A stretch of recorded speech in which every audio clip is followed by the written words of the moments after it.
या गोष्टीचं मूळ आहे. दुसऱ्याचं पोट मारून स्वतःचं पोट भरत शिक्षण विकलं जातं, शाबास. आजार विकले जातात. एवढंच काय, ज्या देशात मृत्यू विकला जातो त्या कृषी प्रधान देशात एका शेतकऱ्याचा कांदा मात्र आवाज कमी करता का? फुकट जातो. नाहीतर बंदच करून टाका ना. कमाल आहे, अभ्यास करतोय. कर कर अभ्यास कर. कांदे कसे दिले? 15ला पाव दादा. 15ला पाव? अहो तुमची मराठी पाठी बघून तुमच्या दुकानात शिरलो, तुम्ही आता 15ला पाव?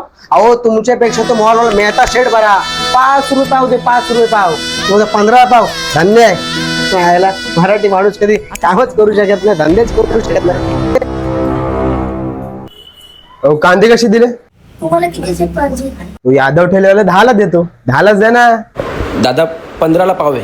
आपण तो यादव ठेलेवाला 10ला देतो. अहो नाही साहेब, अहो कांदा बघा ना साहेब.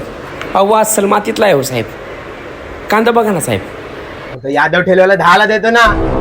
तुमचा तो यादव आहे ना, हाच कांदा त्याच्या राज्यात 40 रुपयाला विकतो. इथे ना, इथे प्रत्येक जण स्वतःच्या नफ्यानुसार व्यवसाय करते हो साहेब. काय ना साहेब, हा कांदा पिकवताना जर मेहनतच लागली नसती ना तर फुकट देऊन टाकला असतं. पण काय ना साहेब, वेळ लागतो, पैसा लागतो.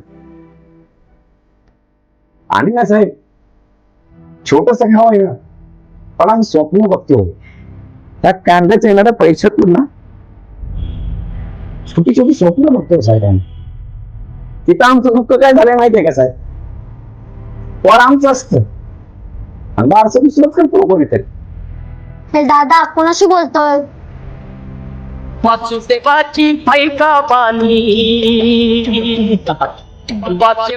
कोणाच्या तरी पोटावर पाय देऊ, खरंच पोट भरता येतं का?